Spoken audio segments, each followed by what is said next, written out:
everyone, my name is Amanda and I'm the Fun Size Reader, and today I wanted to talk to you guys about Book Lovers by Emily Henry, which I'm sure you've never seen anywhere because it's not like all over social media or anything. Book Lovers is Emily Henry's newest release. She is one of my new auto-buy authors. She released Beach Read 2 years ago, and last year was People We Meet on Vacation. I do have a link to, I believe I have a video for People We Meet on Vacation, so I'll link that above. So you can check that out if you haven't read her other books. But Book Lovers. You guys, this book was so good. I loved this book. I loved it. I can't decide if it was my favorite of hers, more so than Beach Read, because I think I liked it better than People We Meet on Vacation, which I did really like. But I think I liked this one better. And I can't decide which one comes first, Book Lovers or Beach Read. That's a hard pick. Right off the bat, I would give this book 5 stars. At least for me, it was a 5-star read. I read it so fast, like in a day, and I just felt hungover after it. I didn't know what I wanted to read after it. It hit me. And so I really loved it. Spice rating on this one, I think I gave it a 2. Yeah, 2. I would say 2. Not too spicy, but like just enough. It fit with the story really well. So I really liked it. So I'm gonna have a spoiler section for this book, which I don't normally do for rom-coms. So many people wanted to talk about this book with me, and I didn't end up picking it for book club. So I want to have things that I want to talk to you guys about. But before I get to that, let's give a quick synopsis. This book is about a girl named Nora Stephens. She is a book publishing agent. So she helps authors find editors to edit their book and, be published. She has a sister who wants to take a vacation, and they decide to go to this town that was featured as a fictional place in one of the books that she helped become a bestseller. So she pitched this book to this editor named Charlie Lastra, and he turned it down. He wanted nothing to do with it, and she was like, screw you, this is gonna be a huge book. And she sent it to somebody else, and it became a huge bestseller. So Charlie's kind of her enemy. But she runs into him on this vacation. And why does she run into him on this vacation? Because he lives in the fictional town of the book that he turned down that didn't want to edit. So for my spoiler-free review, just read this book. It was so cute. It does poke fun at romance tropes, which I, as a avid romance reader, loved. And as I was trying to find the tropes that were in this book, I was having a hard time pinpointing specific tropes. Help me out if you guys thought of specific general tropes that she used in this book. Because I wouldn't call it second chance romance. I would kind of call it enemies to lovers, but debatable that it wasn't really, because they weren't really enemies. He was just kind of douchey. They did go to a small town, but she also makes fun of that in romance tropes of that was the whole point, was we're gonna go to a small town, we're gonna meet a small town guy, we're gonna do all these small town things, and then just like a romance book, your life is gonna be so much better. It poked fun at that, and to me that was really fun, because we all get used to that. That's what romance books are. That's why they're a fun escape. And so this one was a fun escape making fun of fun escapes. So it was just really good. I really liked it. I could not pinpoint specific tropes though. And I don't want to say more reasons why, because I don't want to give things away in the non-spoiler section. But I loved the banter. There were really funny jokes throughout. It was great. In my opinion, it was great, and people should read it. Okay, so spoiler section for all of you who are on here that wanted to discuss this as part of book club. I'm gonna kind of talk about things that I thought. I took a bunch of notes as I was reading this book because I wanted to just get my reactions to you guys. But there's also some discussion questions at the end of the book, so we may try to answer a couple of those so we can talk a little bit more. So like I said before, I loved it. I felt like this was everything that people who read romance would just absolutely love.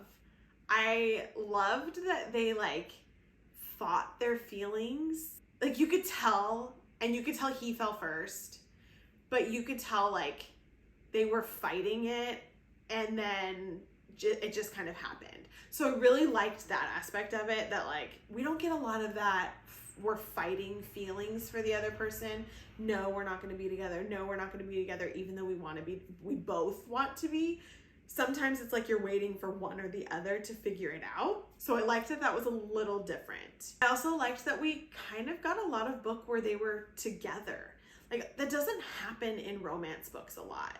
You usually go through the whole thing and then like they get together at the end, right? Or like they kind of get together, then something happens and then they don't officially get together, which did kind of happen in this book, but like we had time where they were together.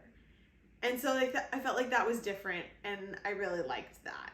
I do love that this was a he fell first book, and I feel like if that's the one trope that she used, like the real trope that she used, I'm okay with it, because I had like this obsession with Charlie Lastra. I don't know why. I really, really liked him, and I really, really wanted her to get the feels because I could tell that he had them. And I feel like I could tell that he had them since they met in the very first chapter, like when she's trying to pitch the book. I really, really liked that he fell first. Also, I want to know how you guys pictured Charlie Lastra, because in my head, he was Henry Cavill. Like, there was no question. Charlie was Henry with the dark hair that's kind of, you know, messy and really tall and chiseled. Like, he was Henry. There's no convincing me otherwise. And I really, really would appreciate if Henry got into rom-coms in Hollywood. I think he would make a lot of money doing this. He would make a lot of money if he was the main character in all of these rom-coms. One of the other things I really, really love about Emily's writing specifically is that there is all the romance stuff, but she also writes really emotional feelings, and some that just like come out of nowhere. The one that hit me hard in this book was when she was talking about her, well, the main character, Nora, was like being alone. So when she finds out that Libby's moving, she finds out that Charlie's not coming back, like she's going back to New York, and she just has this realization that she was gonna be alone. And that just like hit me in the heart and twisted the knife, because it's just something that is like a fear for so many people. And I felt that description. Like, she hit the nail on the head with that one. And I was like, I can't do this. Like, she can't be alone. And that being said, I did call the twist, but I almost feel like it was intentional. Like, it was that typical romance that she was making fun of. You knew that Libby was going to end up taking over the shop so that Charlie could show back up in New York. And it was just all the cheese that you wanted. You knew it was going to happen, but you were still satisfied. Like, still satisfied that that's what happened, because you were like, this is what needs to happen in this book. I need this to happen. And it did. And so I was so happy. I also really, really love books with texting in them. Almost dropped all my stuff. I really, really love books with texting. And I really love adult books with texting. So like when they were texting about the Bigfoot erotica that she sent him, like I was cackling. Where that came from. I mean, I know where it came from because there's monster erotica on Instagram, but just that. And like the race car bed and all of the, I love texting in books. It's one thing that I don't get in fantasy, and I just, oh, it's an element of romance in contemporary romance that I just love, is I want banter in texting. I just want it, and I love it. Okay, I want to know if anybody else thought this, or if I just completely missed the boat and I read it so fast that I just didn't catch what I thought was a missed opportunity. I think that Emily missed a huge opportunity. There was a scene where Nora and Charlie were talking about like their checklists and things in a man or a woman that check all of their checklists. She was saying that somebody checked all of her boxes, right? That she was going on a date with or whatever. And he said, I only have one checkbox. It's very specific. I thought that the missed opportunity was that she never went back to that. What was his checkbox? Because in my head, the checkbox was Nora Stephens. And I just wanted to hear Charlie say that. I just wanted him to say, this was my one checkbox. And I didn't get it. Or maybe I missed it. Did I miss it? If I missed it, I need to go back and read it. And if I missed it, you need to tell me what freaking page it's on, because I just wanted that. I just wanted him to say, my checkbox is Nora Stephens. Cheesy as all hell, I know. But it was there, it was set up, she had it written. I was like, why did he not say this? So, yeah. There are some discussion questions, so let's see. Oh, before we do that, I also really thought it was cool that she wrote it about like an agent who's representing an author, but then the author's next book is kind of about her. And I partly wondered how her agent and her editor felt about her writing this book. Because I was like, isn't that kind of the same thing? I don't know. I just thought it was funny. Okay, so now we're going to do some of the discussion questions in the back, because why not? She's got them. Also, if you haven't looked in the back of her book yet, there's a Nora and Libby's ultimate reading list. I have read some of the books on this list already, but like, it's kind of fun to have a list of books to check out. Anyways, okay, so let's see. Nora reads the last page of a book first. Libby likes to go in knowing as little as possible. How do you prefer to read? Reading the last page first, in my opinion, is blasphemy. Why would you ruin the book? Especially because I read so much fantasy, like a lot of books end on the last page being like a big reveal. And so I think this ruins the entire experience, and I'm like, what's the point of reading the whole rest of the book if I already know what the end is going to be? So I more prefer Libby's way. I recently have been completely going in blind to books. Completely blind. Like, I sometimes have no idea what the book is about. I just read a book that way last week and I just sobbed. I sobbed through the whole thing. And I was like, it makes sense, the title. Like, yeah, no. I went in very, very blind. So no last page first. That's blasphemy. What was a book that made you fall in love or fall in love again with reading? So for me, I have been reading since I was in second or third grade. Like I read Junie B. Jones and stuff like that, like in first grade, second grade, but I read Harry Potter, which was released around that time. I'm on the older end of things here. I read Harry Potter in, I believe it was third grade. My grandmother got me the first 3 books and they sat in my closet for like over a year, maybe 2 years. I was like so confused. I was not reading chapter books at that point, and I was just like, okay. And I had no idea what they were. I knew nothing about the like sensation that was these books. One day I was cleaning out my closet for my mother, who told me to clean out my closet, and I found them.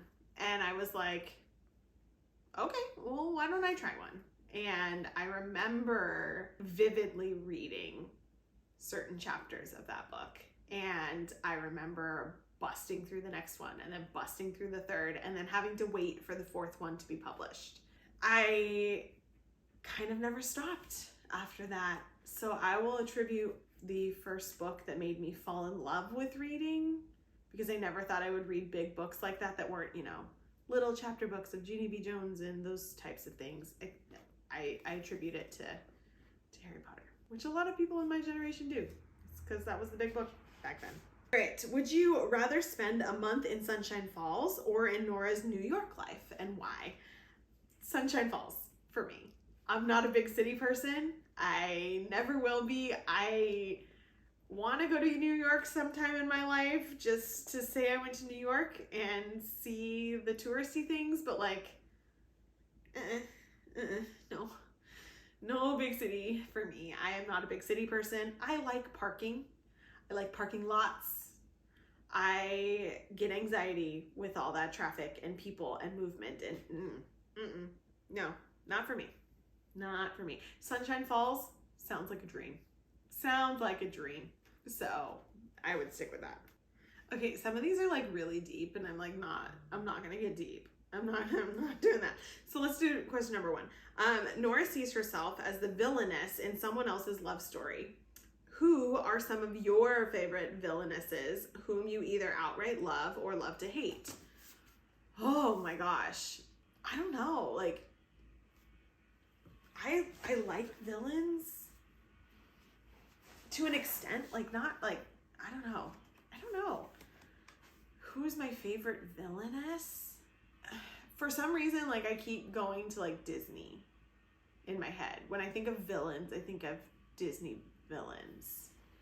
But I don't know who my favorite is. Why am I completely blanking? Because I feel like there is a villain that I feel very strongly about, but I don't remember who it is. Like I remember being like, I hate this character. Going back to Harry Potter, going back to Harry Potter, I could say that I hate Bellatrix Lestrange. Hate her. I would, that might be the top one. That might be it. Disney villains, let me think. Who would be my least favorite or the one that I love to hate? But they said villainess, so I have to pick a female. I don't know. Ursula keeps coming to my head, but like, I don't hate Ursula. I like Ursula. Maybe my least favorite, I think, is the Queen of Hearts. I think she annoys me. So maybe her, I don't know. I don't know. I'm bad at that one. Anyways, I hope you guys loved Book Lovers, and I hope you love all of Emily's other books. They're so great. I hope you can see Henry Cavill playing Charlie like I can so clearly in my head. I will put the link for the book down in the description below, and if you want to chat more, you can find me on Instagram, Facebook, and TikTok, or leave me a comment down below at the Fun Size Reader. See you guys next time.